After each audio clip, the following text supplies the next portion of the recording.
साथ साथ हम जब HTML पढ़ रहे थे तो हमने देखते जा रहे थे कि भाई ये कौन सी SEO कर रहे हैं, ठीक है। अब हमने एक पूरी स्लाइड के अंदर ना सारे फैक्टर्स को एक दफ़ा देखने लगे ताकि जब आप किसी वेबसाइट की SEO कर रहे हो तो आपको चीज़ें समझ में आ रही हो कि आप कर क्या रहे हैं। ओके, नंबर वन, सबसे पहला क्या हमारा होता है ऑन साइट SEO के फैक्टर्स को हम देख रहे हैं। नंबर वन पहला फैक्टर क्या है, क्रिएट यूजर फ्रेंडली URLs, ठीक है। वेयर टू स्टार्ट, यानी सबसे पहली चीज़ क्या है कि आपकी वेबसाइट के जो URLs हों, यानी वो जो एड्रेस ऊपर आ रहे होते हैं उनमें आपका कीवर्ड होना चाहिए।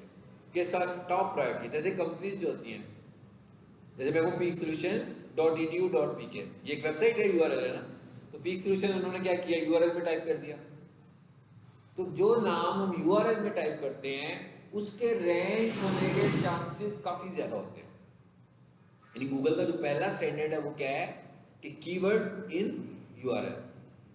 तो अब हम क्या कह रहे हैं कि भाई आपके जो URLs हैं वो कहाँ पर होने चाहिए, कीवर्ड्स में, सॉरी आपके जो कीवर्ड्स हैं वो कहाँ पे होने चाहिए, URLs के अंदर होने चाहिए, ठीक है।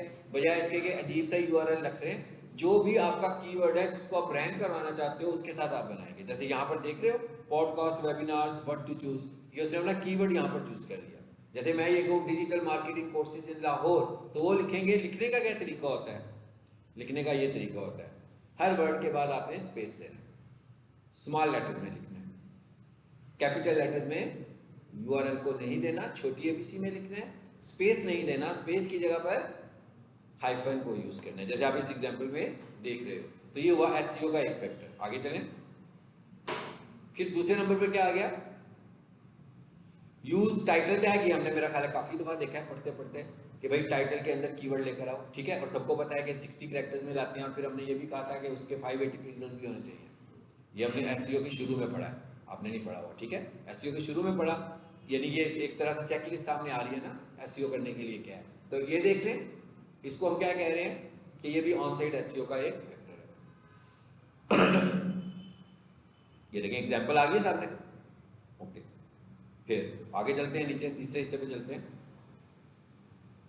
फिर क्या आ गया, मेटा डिस्क्रिप्शन लिखे, हमने ये भी पढ़ा था, लेकिन ये स्लाइड पुरानी बनी हुई है, मैंने इसकी आपके साथ लेटेस्ट अपडेट भी शेयर की थी कि आज की तारीख में गूगल सिर्फ मेटा डिस्क्रिप्शन पे रिलाई नहीं करता, बल्कि वो जो मेटा इंफॉर्मेशन है वो आपकी वेबसाइट की बॉडी में से भी पिक करता है। लेकिन इसके बावजूद इसने अभी तक इसको एलिमिनेट नहीं किया हुआ, इधर से भी कंटेंट चलता है। इसलिए अभी तक आज की तारीख तक हम लोग मेटा डिस्क्रिप्शन भी लिखते हैं। मेटा डिस्क्रिप्शन कितनी होनी चाहिए, 160 कैरेक्टर्स की होनी चाहिए मैक्सिमम।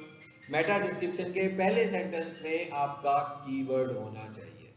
मेटा डिस्क्रिप्शन के पहले सेंटेंस में, अब हमने क्या कहा, कीवर्ड इन टाइटल, कीवर्ड इन URL, कीवर्ड इन मेटा डिस्क्रिप्शन, ठीक हो गया। चलिए आगे जी जी भाई जाके सुने। अच्छा, उसके बाद क्या आया,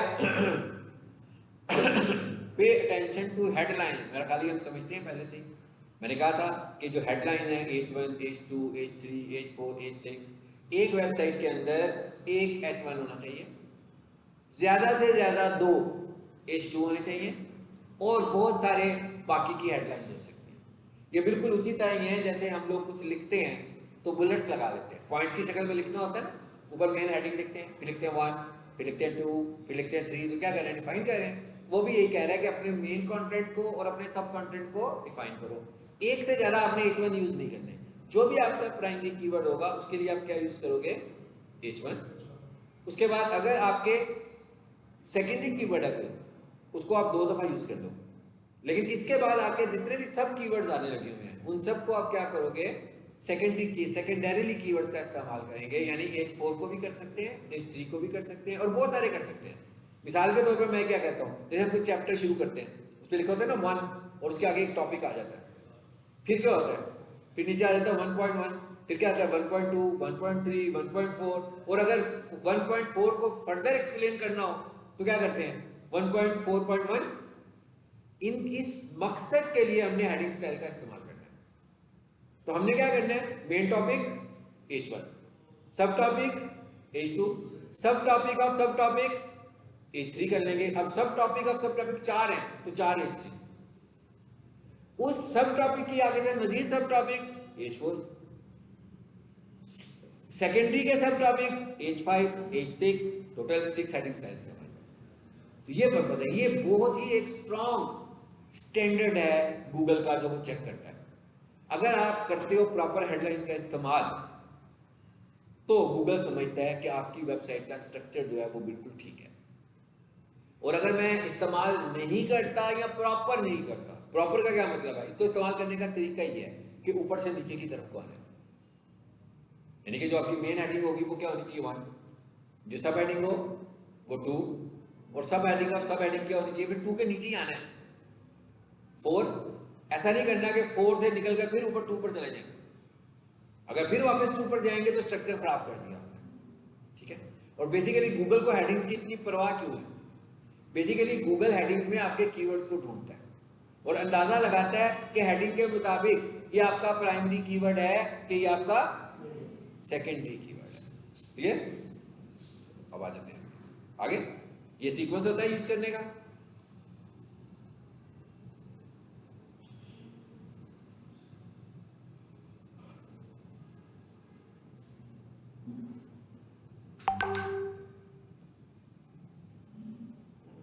इसको बंद करें, मैसेज की वजह से रुक गया था जी। फिर क्या आ गया जी, चूज द राइट कीवर्ड्स। ये कीवर्ड्स की बात होगी हमारी। फिर क्या था हमारा, इंटरनल लिंक्स। अब आपका जो वेबसाइट का कंटेंट है उसके अंदर आपके पास इंटरनल लिंक्स भी होने चाहिए। ये काम करते हैं, चले क्विकली। मैं ना एक शॉपिफाई की वेबसाइट खोलता हूँ। ये तो हम कोडिंग वाली कर रहे हैं ना। अब मैं आपको एक शॉपिफाई की वेबसाइट खोल के बताता हूँ, ये जो स्टैंडर्ड है मैं आपको दिखाता हूँ मैं ये कैसे अप्लाई करता हूँ उस वेबसाइट के ऊपर। शॉपिफाई की वेबसाइट तो डायरेक्ट कोडिंग में नहीं होती ना। ये लीजिए शॉपिफाई की वेबसाइट खुलने लगी है।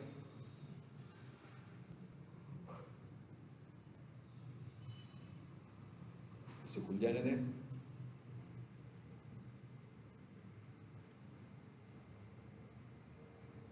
ये अब साथ में आपको थोड़ा सा मैं शॉपिफाई की अंडरस्टैंडिंग देने लगा। हाँ, शॉपिफाई में प्रोडक्ट्स ऐड करने की बात नहीं हो रही है, शॉपिफाई की वेबसाइट की एसईओ करने की बात हो रही है, ठीक है। हमारा काम एसईओ करना है, वो चाहे कोडिंग की वेबसाइट हो, चाहे वर्डप्रेस की वेबसाइट हो, चाहे शॉपिफाई की वेबसाइट हो। देखिएगा जरा मैं क्या करने लगा। मैं इधर आ गया, ये शॉपिफाई की वेबसाइट खुल गई है। ये उनकी लाइव वेबसाइट है। मैं कह ये वाली लाइव वेबसाइट है, ठीक है, जिसका मैंने कंट्रोल पैनल खोला ना वहां पर। ये लाइव वेबसाइट है, ये आप देख रहे हैं ना कि ई कॉमर्स टाइप की वेबसाइट है। इधर है, ये क्या लिखा हुआ आ रहा है, प्रोडक्ट्स। मैं इस पर क्लिक करता हूँ, ये क्या लिखा हुआ आ रहा है, कलेक्शन, यानी कि उनकी मेन टॉपिक्स जो हैं प्रोडक्ट्स के। इस पर यहाँ पर पता लग रहा है मैं एक प्रोडक्ट के मुतालिक। अच्छा, यहाँ पर नीचे आकर और देखे जरा, इसको गो थ्रू करना है आपने आज।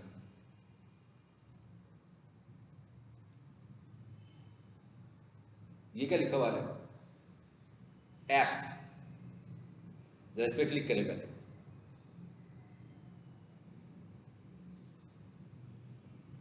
ये क्या लिखा हुआ है, अवाडा एसईओ सूट, ठीक है। ये एसईओ का प्लगइन है शॉपिफाई के लिए, किसी और के लिए नहीं है, वर्डप्रेस के लिए भी नहीं है। तो ऐसे प्लगइन पेड प्लगइन है, ये फ्री में नहीं है, ये हमने परचेज किया हुआ है, मतलब ये क्लाइंट ने परचेज किया हुआ है। ये वाला प्लगइन क्लाइंट ने परचेज किया हुआ है, फिर अब इस प्लगइन को यूज कर रहे हैं। ऐसा काम जब हमने करवाना होता है तो क्लाइंट से ही करवाते हैं, ठीक है। तो इसका मतलब क्या हुआ, सबको पता लग गया होगा इसकी एसईओ में कैसे कर रहा हूँ, अवाडा में कर रहा हूँ। लेकिन मैंने इसको इंस्टॉल कैसे किया, ऐप से जाकर। जब ये इंस्टॉल हो गया उसने कहा भाई ये आप फ्री वर्जन यूज करें, तो ये लिमिटेड है, अगर आप चाहते हैं इसका पेड वर्जन लें। मैंने पे पे क्लिक किया, पेमेंट मेथड ऐड किया, उसने मुझे ये पेड वाला एप्लीकेशन दे दिया, ठीक हो गया। अब आए वापस यहाँ, अब यहाँ पर इनकी प्रोडक्ट्स आ रही हैं, आपको पता लग रहा होगा ये सारी प्रोडक्ट्स हैं इनकी, ठीक है ना। सॉरी, हमने कलेक्शन पे जाना था, कलेक्शन पे क्लिक करेंगे, हुआ नहीं था शायद उससे। अब आ जाए, अब ये इनकी कलेक्शन है, ये फिक्स्ड नाइफ्स। इसके अंदर टोटल कितनी प्रोडक्ट्स आ रही हैं, ये आ रही है, ठीक है। अब मैं ना आपको बताता हूँ कि मैं इसकी एसईओ कैसे करता हूँ। इसकी कुछ चीज़ों की मैंने की होगी। किसकी की हुई है जी, फोल्डिंग नाइफ्स। इसमें शायद कोई एक आधी प्रोडक्ट की मैंने की है। इस पर क्लिक करते हैं, इसमें एक की होगी, और इधर जो है ना जिसमें बहुत सारी प्रोडक्ट्स की एसईओ होगी, वो भी नाइस, ये तो सातों की हुई होगी। ठीक है, हम पहले ये काम कर लेते हैं, ये खोल लेते हैं। डमास्कस, ये अमेरिकन है कोई जो अमेरिका में सेल करते हैं नाइफ। ठीक है, आगे अब आपने देख लिया इस तरह वेबसाइट बनी होती है। अभी कोई एसईओ वाला सीन हमें नजर नहीं आ रहा, नहीं आ रहा ना? अच्छा, अब एक काम करते हैं, ये क्या लिखा हुआ आ रहा है? मोर एक्शंस पे आए, ये क्या लिखा हुआ आ रहा है? ये मैंने इंस्टॉल किया हुआ है और बाय भी किया हुआ है, इसलिए इसमें आ रहा है ये। चलो अब देखते हैं क्या होता है।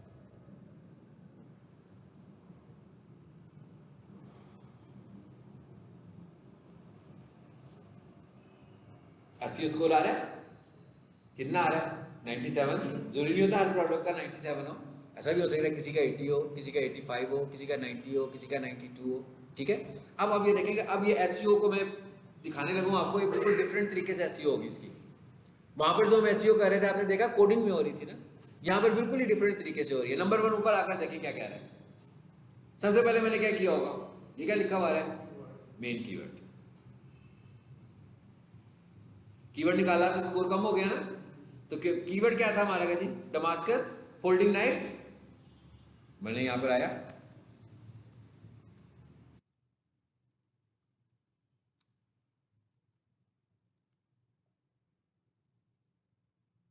हो गया।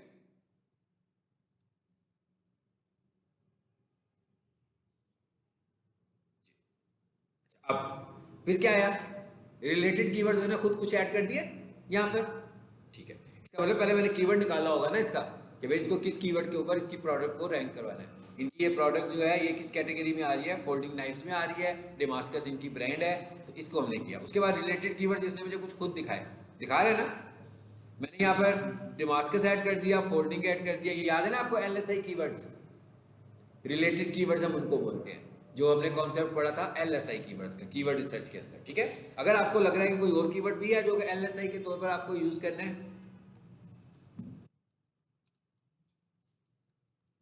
लो जी मैंने एक यूज किया, कर दिया। ये रीस्कैन करें तो यहां से हमें स्कोर का भी पता लगता जाएगा। अच्छा, उसके बाद आगे देखते जाइएगा जरा। अब वो एसईओ के फैक्टर जो कोडिंग में कर रहे थे ना, देखिएगा कि यहाँ पे क्या किया हमने। मैं इधर आया सबसे पहले टाइटल में, और टाइटल में आकर क्या किया? कीवर्ड इस्तेमाल कर दिया। ओके, ठीक है। ये टाइटल जो है ना, आप समझ लो कि ये टाइटल क्या है यहाँ पर? ये टाइटल यहाँ पर H1 है, तो हो गया H1 में कीवर्ड। किसी भी CMS के अंदर जो आपका टाइटल होगा वो क्या होगा? हेडिंग 1 होगा। ठीक है, अब इसका मतलब क्या हुआ? दिखने में तो लग रहा है कि ये कंटेंट है तो शायद यहाँ पर H1 होगा। इसका मतलब क्या हुआ? यहाँ पर तो H1 नहीं कर सकता, कि कर सकता हूँ? अभी हमने रूल पढ़ के आए हैं ना कि कम से कम और ज्यादा से ज्यादा एक ही H1 हो सकता है, दो तो हो ही नहीं सकते। अब आप देखिएगा मैंने फिर क्या किया, फिर मैंने डिस्क्रिप्शन में आकर दोबारा से कीवर्ड यूज किया, किया ना? इसको डबल क्लिक करके सिलेक्ट करें, और इसका मैंने क्या रखा हुआ है? ये सब कुछ मैंने खुद किया है। अभी मैं आपको कुछ पेज दिखाऊंगा जिसकी एसईओ नहीं हुई होगी, उसकी भी करनी है, तो उसको भी हम ऐसे ही प्रोसेस करेंगे। अच्छा, इसको मैंने आगे क्या कर दिया जी ये। उसके बाद वो आगे क्या कहता है? कहता है आपका जो कीवर्ड है, यानी कि उसने कहा इसको हेडिंग में भी यूज कर लो। ठीक है, फिर आगे वो ये कह रहा है कि आपका कीवर्ड आपके इंट्रोडक्शन में भी होना चाहिए। यही पढ़ रहे थे ना अभी उधर हम, शुरू में होना चाहिए पैराग्राफ के पहले सेंटेंस में। तो आप देख रहे हैं क्या लिखा है आपने? देखें जरा। We at Damascus Kings are proud to offer a distinguished range of custom Damascus folding knives। आ गया कीवर्ड, पहले सेंटेंस में आ गया, एक फैक्टर और पूरा हो गया। अब आप देख रहे हैं ये सारा कंपोज करते हुए हो रहा है सारा काम। अच्छा, उसके बाद आपको फील हो गया होगा कि जो Damascus folding knives है इसको मैंने क्या किया हुआ है? लिंक भी बनाया हुआ है। अभी हम फैक्टर पढ़ रहे थे ना वहां पर कि भाई हाइपरलिंक्स होने चाहिए आपके। अब वो दो तरह के हाइपरलिंक्स कहता होने चाहिए, एक होने चाहिए इंटरनल हाइपरलिंक्स और एक होने चाहिए एक्सटर्नल हाइपरलिंक्स। चेक करिए मैंने कौन सा बनाया हुआ है। ये जो इसका स्कोर इधर गया हुआ है बेसिकली ये सब चीजें फॉलो करने के बाद गया हुआ है ना स्टैंडर्ड्स को।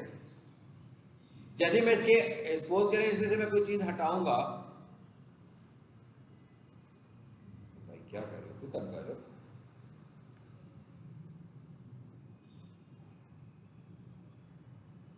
जी, ये आ गया, और ये हाइपरलिंक का बटन बना हुआ है। अब आप देख रहे हैं, इसको मैं ऐसे इस्तेमाल कर रहा हूँ जैसे माइक्रोसॉफ्ट वर्ड को इस्तेमाल करते हैं, या जैसे पावर पॉइंट को इस्तेमाल करते हैं। कोडिंग में हम किसी और तरीके से काम कर रहे थे। आपको फील हो रहा होगा कि ये तो बहुत ही कंफर्टेबल है। कंफर्टेबल है ना, ये तो बहुत ही सिंपल सा तरीका है। अभी जैसे वर्ड में कोई लेटर लिखते हो तो फॉर्मेटिंग करते हो, सब कुछ वही कर रहे हैं हम लोग। इसीलिए मैं कहता हूँ कि सीएमएस पे काम करना कोई मुश्किल काम नहीं है। मुश्किल काम किस पर है? कोडिंग पे काम करते हो। ठीक है, आ जाए यहाँ पर। क्या हुआ? मैंने कहा था एक्सटर्नल लिंक वेबसाइट से बाहर जाएगा, इंटरनल लिंक वेबसाइट के अंदर जाएगा। आपको खुद ही पता लग जाएगा कि ये कौन सा लिंक है, एक्सटर्नल है कि इंटरनल है। मैंने लिंक में लिखा हुआ है damascuskings.com, इंटरनल है कि एक्सटर्नल है? इंटरनल लिंक है ये वाला। भाई इसी वेबसाइट पे तो काम कर रहा हूं, तो मैंने क्या किया, एक लिंक बनाया जो इसके मेन रूट पर लेकर जा रहा है। तो इसका मतलब क्या हुआ कि मैंने कौन सा लिंक बनाया हुआ जी? इंटरनल एक लिंक दे दिया। उसके बाद लिंक टाइटल दे दिया। अगर आपको याद हो जब हमने AHREF पढ़ा था, ये एक्चुअली मैं क्या कर रहा हूं, वो जो आपने कोडिंग में AHREF पढ़ा था ना, A space href equals to target underscore blank title message किया था ना। ये हम शॉपिफाई में आकर ये देख रहे हैं कि शॉपिफाई की वेबसाइट को हम ये कैसे कर सकते हैं। ये हम शॉपिफाई की वेबसाइट का कर रहे हैं, लेकिन शॉपिफाई की वेबसाइट को मैंने क्या किया, आपने देखा ना कि जिसको भी ये कर दूं मैं रिमूव, जरा मुझे याद है मैंने क्या कहाँ पे किया इसको मैं कॉपी कर लेता हूँ और इसे मैं रिमूव ही कर देता हूँ आपको समझाने के लिए। क्या हुआ? खत्म हो गया हाइपरलिंक, स्कोर कम हुआ। अभी एक हाइपरलिंक लगा हुआ है, मैं वो कम करूंगा और कम हो जाएगा। मैं ऊपर से कीवर्ड निकाल लूंगा, भाई 0 पे आ जाएगा एसईओ। ये एसईओ हो रही है इस वक्त। हम शॉपिफाई में कुछ नहीं कर रहे हैं। शॉपिफाई की वेबसाइट किसी ने बनवा कर मुझे दी है कि जनाब इसकी एसईओ करनी है आपने, मैं उस पर एसईओ कर रहा हूँ। और कर कैसे रहा हूँ? ये अवाडा मुझे हेल्प कर रहा है। कर रहा है ना अवाडा का टूल। यानी मुझे साइंस का तो पता है, अगर मैं अवाडा का टूल इस्तेमाल ना करूँ, थोड़ी देर के लिए सोचें कि ना करूँ, तो क्या होगा? वो जो राइट विंडो में मुझे नजर आ रहा है, सिर्फ उधर से मुझे असिस्टेंस ही दे रहा है ना। अगर मुझे सब पता हो तो अवाडा मुझे ये तो नहीं कह रहा कि अवाडा नहीं होगा तो ये लगेगा नहीं। भाई उसने क्या कहा कि कीवर्ड आपके टाइटल में आ जाए, फोकस कीवर्ड सेट करो। तो अवाडा यूज करूं या अवाडा यूज ना करूं, अगर मैं ये काम कर रहा हूँ तो मुझे खुद ही पता होगा। मगर ये स्कोर राइट साइड पे नजर नहीं आ रहा होगा। ये स्कोर मुझे वो दिखाई जा रहा है और मुझे बताएगा कि मैंने क्या कर लिया और मैंने क्या नहीं किया और मुझे अभी इसमें क्या करना चाहिए। तो ये टूल हमें ये हेल्प करने लगा हुआ, ठीक है। और ये पेड टूल है। शॉपिफाई किसी ने अलहदा खरीदी, उसने मेरे से सर्विसेज अलहदा खरीदी, ये वाला टूल उसने अलहदा।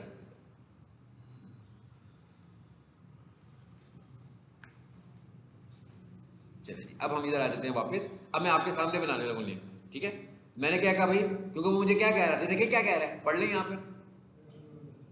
कहता है भाई इंटरनल लिंक नहीं है आपका, लेकिन ये मैंने लगाया हुआ है तो कह रहा है ये ठीक है। जो कुछ मैंने किया हुआ है देखें, सब कह रहे हैं ना ठीक है। अब मैं इधर आता हूँ और मैं कहता हूँ हाँ भाई इंटरनल लिंक लगा लेते हैं। मैंने इसको चूज किया। फिर जिनको माइक्रोसॉफ्ट वर्ड यूज करना आता है, जिन्हें पावर पॉइंट यूज करना आता है, उनके लिए तो कोई भी मसला नहीं है। और आप ये वाली वेबसाइट की एसईओ इस तरह जब मैं एसईओ करूं तो ज्यादा से ज्यादा 10 से 15 मिनट लगते हैं। जब कोडिंग वाली की करूं तो घंटा भी लगता है, यानी कि वो लेंथी काम है ना। चलो इस पे आए, मैंने कॉपी कर लिया हुआ था और इनका कीवर्ड क्या था, डेमास्कस फोल्डिंग नाइफ। तो मैंने कहा टाइटल के ऊपर ये लिख दूं।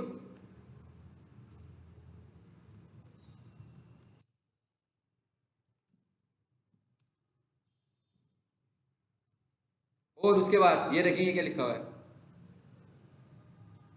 क्या लिखा हुआ है जी, पता लग गया ये क्या है?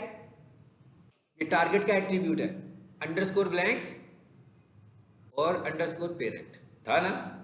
सेम विंडो पेरेंट है, न्यू विंडो ब्लैंक है। तो हम क्या करते होते थे, न्यू विंडो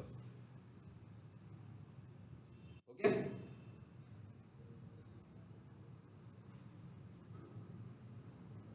जी ये क्या है, देखें जरा ये क्या है, पता लगा क्या है? शॉपिफाई के अंदर ही कोडिंग में आ गए। यानी अगर आप कोडिंग में करना चाहते हो तो आप यहां पे आके भी कर लो भाई। यहां भी मैंने जो हाइपरलिंक लगाया देख लें, H3 लगाया, नजर आ रहा है।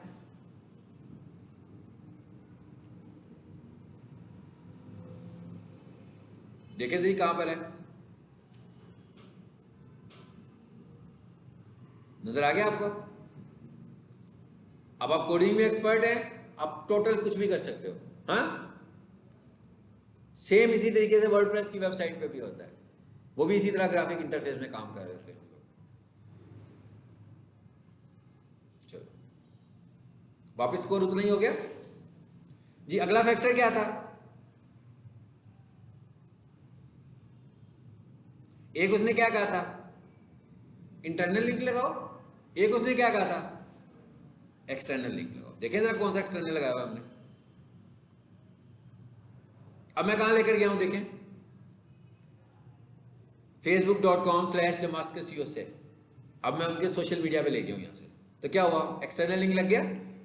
इसी तरह मैंने इनके फेसबुक पर एक पोस्ट लगाई हुई है और उसकी डिस्क्रिप्शन में इनके पेज का लिंक दे दिया, तो ये कौन सा लिंक हो गया, ये भी एक्सटर्नल लिंक हो गया। ठीक है, तो ये लगाया तो, और ये अभी उसने मुझे कहा था इंटरनल का कह रहा था ना, इसको अगर मैं रिमूव करूंगा तो वो कहेगा एक्सटर्नल लिंक मिसिंग है आपका।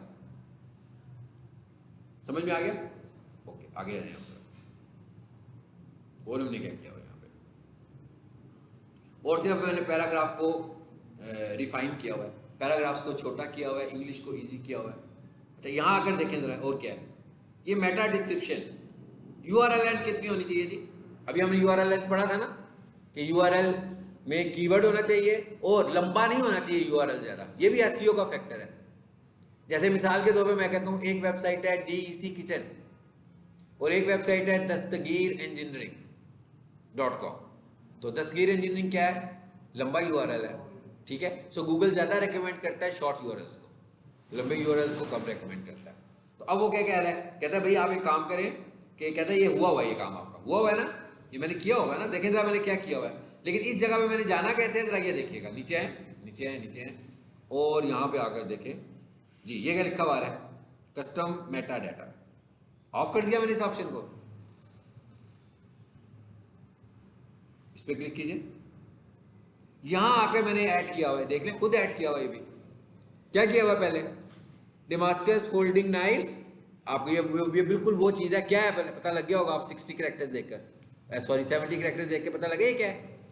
ये है टाइटल का टैग, उसके नीचे कौन सा टैग आ रहा है, मेटा का टैग।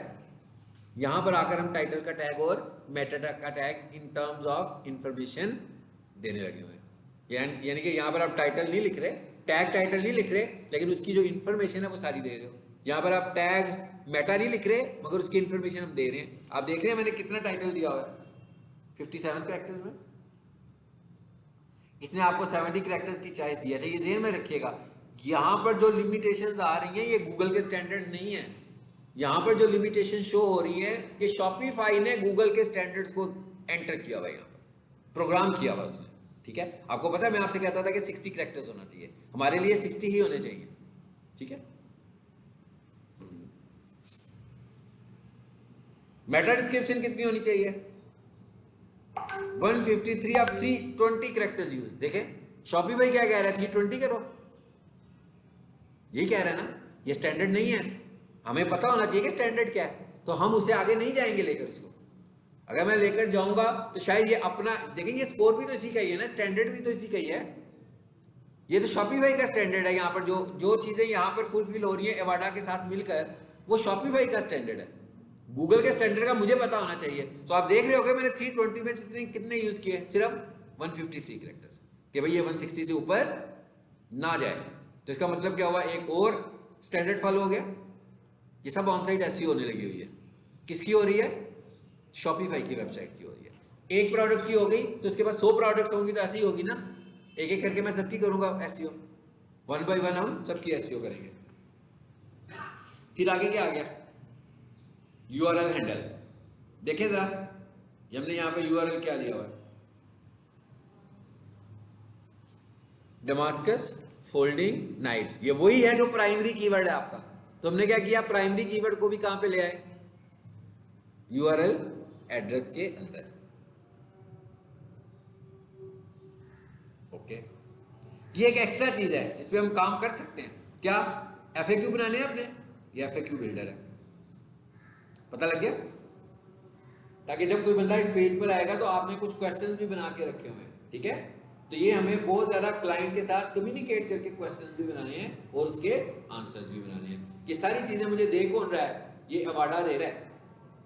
ठीक है। ठीक है, ये शॉपिफाई का बिल्ट इन नहीं है, ये अवाडा की हेल्प से मुझे मिल रहा है। फिर क्या कहता है भाई, सोशल पोस्ट,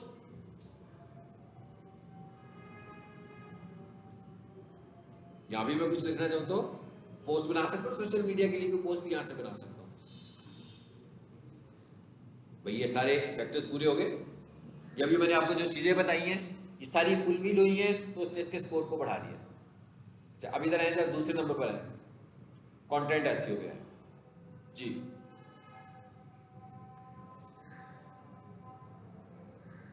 क्या कह रहा है, कहता है रिलेटेड कीवर्ड्स को आप अभी थोड़ा सा कम करना चाहें तो कम कर सकते हैं, ठीक है। उसके बावजूद स्कोर कितना आ रहा है हमारा, 97 आ रहा है। उसके बाद क्या आ रहा है, कीवर्ड इन मेटा टाइटल, क्या कहता है, ठीक है। फिर ये भी ठीक है। कीवर्ड डेंसिटी मैंने कहा था ना कि तकरीबन 1.5 से लेकर 2% तक होगी, ठीक है, ये उसने की हुई है, सही है।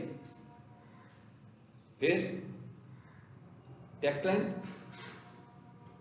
टेक्स्ट लेंथ का क्या मतलब है भाई, कितने वर्ड्स में कंटेंट लिखा हुआ है, 500 में, मिनिमम इतना चाहिए, 300 से कम होगा तो यहां पर भी एसईओ वीक होगी आपकी। इसका मतलब क्या हुआ, मुझे कंटेंट भी बड़ा करना है। Use of main keyword fine paragraph length, क्या कहता है भाई, पैराग्राफ की लेंथ भी छोटे होने चाहिए। क्या कहता है, paragraph is optimized with less than 150 words. कहता है भाई 150 वर्ड से आपने छोटा पैराग्राफ लिखा हुआ है, इट्स गुड। तो अगर मेरे पास कंटेंट लिखा हुआ आ जाए और लोगों ने बड़े बड़े पैराग्राफ्स लिखे हों तो मैं उसको डिवाइड कर देता हूँ छोटे छोटे पैराग्राफ्स में, तो क्या होता है, एसईओ का एक फैक्टर पूरा हो गया। फिर क्या आया, कीवर्ड इन सब हेडिंग, ठीक हो गया। ये भी मैसेज आया जो मैं अभी आपको बता रहा था, कीवर्ड इन इंट्रोडक्शन, पहली लाइन में लिखा है ना कीवर्ड मैंने, वो है कीवर्ड इन इंट्रोडक्शन। मतलब इंट्रोडक्शन के नाम से तो कोई चीज नहीं है यहाँ पर, तो इंट्रोडक्शन वाला पार्ट किसे बोलते हैं, इसे बोलते हैं,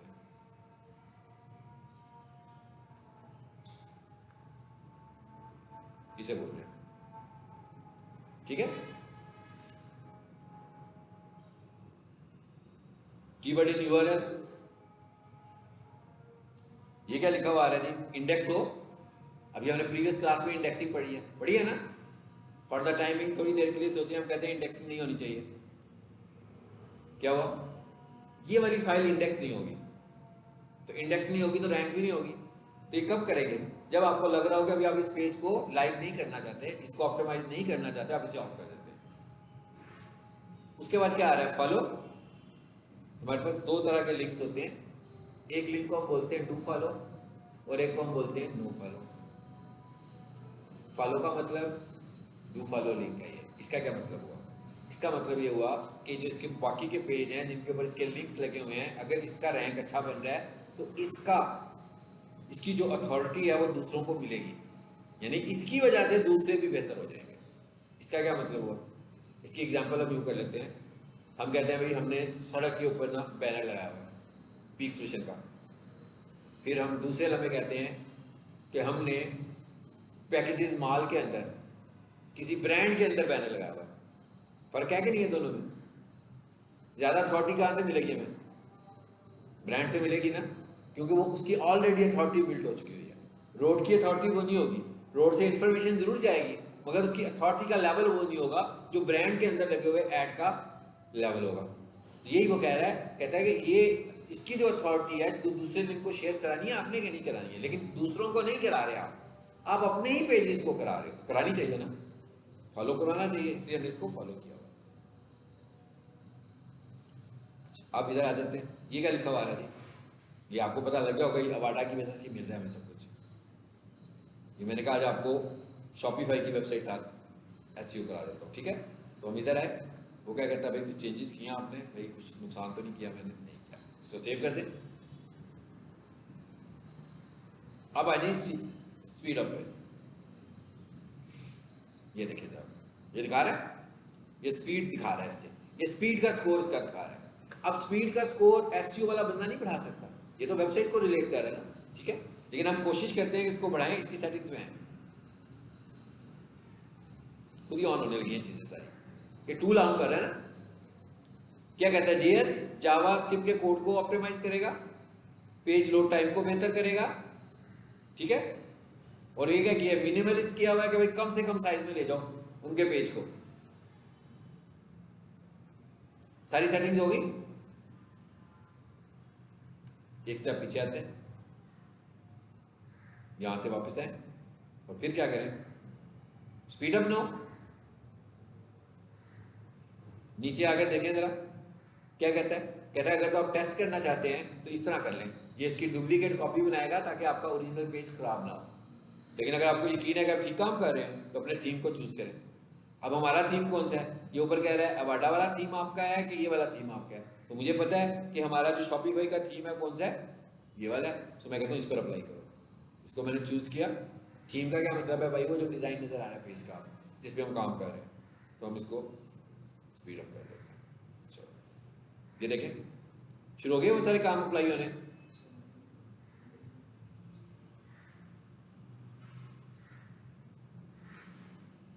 ठीक है, ये आपको मैं पूरे एक लेक्चर में आपने देख लिया कितना टाइम लगा है शॉपिफाई की प्रोडक्ट की एसईओ करने में। कितना सिंपलेस्ट टास्क है, इतना ही सिंपलेस्ट टास्क वर्डप्रेस का भी है। जो टफ टास्क है वो कोडिंग का है। कोडिंग में हमें हर चीज मैनुअल करनी है, मगर सिंपलेस्ट तो जरूर है मगर पेड है। ये भी आपने देख लिया, ये भी मैंने आपसे कहा मुझे वाडा खरीदना पड़ा।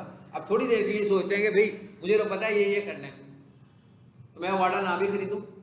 तो कुछ चीजें ऐसी हैं जो मैं नहीं कर पाऊंगा। ये जो अभी स्पीड वाला सेक्शन मैंने किया, लेकिन जो मुझे तो मुझे पता ही था ना कि फोकस कीवर्ड होना चाहिए, मुझे पता था टाइटल में होना चाहिए, मुझे पता था लिंक्स होने चाहिए, मुझे पता था छोटे पैराग्राफ्स होने चाहिए। तो मैं अवाडा ना भी यूज करूं तो ये मैं मैनेज कर लूंगा, लेकिन बाकी की चीजें तो मैं मैनेज नहीं कर सकता। चलो जी ठीक हो गया। अच्छा अब एक काम करते हैं जरा, ये आपको दिखा रहा है कि मोबाइल पे और डेस्कटॉप पे इंप्रूव हुआ स्कोर। ठीक है, ये कहता है भाई ये डेस्कटॉप पे इसका ये है, ये स्पीड स्कोर दिखा रहा है। एसईओ स्कोर पीछे था, अब ये स्पीड स्कोर आ गया इसका। अब एक काम करते हैं जरा, वापस आएं जी प्रोडक्ट्स में।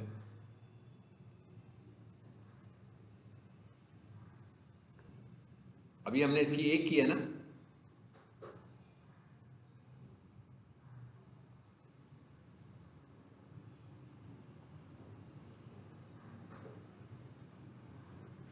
चलिए अब हम देखते हैं कोई ऐसी प्रोडक्ट पे करते हैं जिसपे एसईओ ना हुई हो। इस पे क्लिक करें जरा,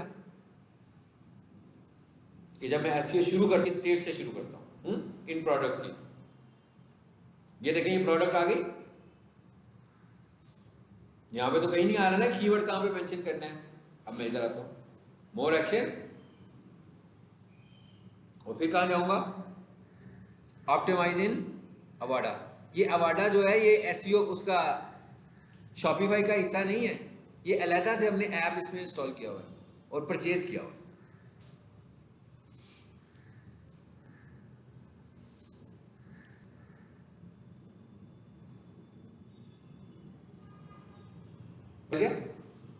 यहां से शुरू होनी है इसकी एसईओ। मैं कह यहां से इसकी एसईओ शुरू होगी, मतलब देखें मेन कीवर्ड का ऑप्शन भी नहीं था आ रहा वहां पर, तो यहां पर आ गया। ठीक है, अब यहां से मैं सारा काम करूंगा, जब इसकी रिसर्च कंप्लीट करूंगा, इसकी एसईओ करूंगा, इसका ये देखिए सब कुछ वीक है ना, ये सारी चीजें मुझे देखनी है ना। इधर आए कंटेंट एसईओ में जी, टेक्स्ट लेंथ, फिर क्या कहता है यूज ऑफ मेन कीवर्ड, फिर क्या कह रहा है पैराग्राफ लेंथ। ठीक है भाई इसकी कितनी है 281, सेंटेंस लेंथ कितनी होनी चाहिए 20 वर्ड्स, पैराग्राफ लेंथ कितनी होनी चाहिए 150 वर्ड्स। ये एसईओ के लिए ठीक है, ये कोई ये नहीं समझना कि शॉपिफाई के लिए, ये आप अगर कोडिंग वाली वेबसाइट है तो उसके लिए भी स्टैंडर्ड आपका चलेगा। ठीक है, वही चीज यहां पर भी आ गई। तो ये हो गया जनाब एसईओ करने का तरीका शॉपिफाई में। देख लिया आपने, सिंगल लेसन प्रैक्टिस है सारी जो ऑन साइट है, मेन प्रैक्टिस हम कर रहे हैं। और अब जो चीजें हम उधर जाकर वापस पढ़ेंगे वो सारी इस पर अलहदा से भी हम करेंगे। इसके बाद मैंने अभी रीडायरेक्ट पढ़ना है, वो इस वेबसाइट में हम अलहदा से अप्लाई करेंगे, रीडायरेक्ट अप्लाई करेंगे। ठीक है, 404 देखेंगे वो इस पर अलहदा से करेंगे। लेकिन जो ऑन साइट वाला पार्ट है वो सारा हमने देख लिया कि एक ही वक्त में हमने गो थ्रू कर लिया, चाहे वो वर्डप्रेस की वेबसाइट हो तो चाहे वो इसकी वेबसाइट हो। लेकिन असल चीज़ क्या है कि आपको अपना कीवर्ड टारगेट कैसे करना है, आपको अपने कीवर्ड के लिए अच्छी ट्रैफिक फाइंड करनी है कि भाई बहुत सारे लोग जो लिख रहे हैं ना वो आपका कीवर्ड होना चाहिए। तो वो आइडेंटिफिकेशन जो थी वो कीवर्ड सर्च से हमने करनी थी। फिर हमने यहाँ पर लाकर, अब जैसे यहाँ पर है, अब इसकी जो प्रोडक्ट है ये क्या है, 9 inches unique hand crafted Damascus steel folding knife with resin holder, ठीक है। अब ये मैंने ये देखना है कि ये वाला जो इसका टाइटल है इसके मुताबिक इसका कीवर्ड क्या होना चाहिए, इसके कंपटीटर क्या कीवर्ड यूज कर रहे हैं इस प्रोडक्ट के लिए, उसको मैंने इसका फोकस कीवर्ड बनाना है, ठीक है। सिर्फ स्कोर इंप्रूव नहीं करना, मुझे ये भी देखना है कि मैं जिस कीवर्ड को यूज कर रहा हूं वो सर्च भी हो रहा है कि नहीं हो रहा। ये हमने पढ़ा था कीवर्ड रिसर्च वाले पार्ट में, साथ में जब हमने ना एसईओ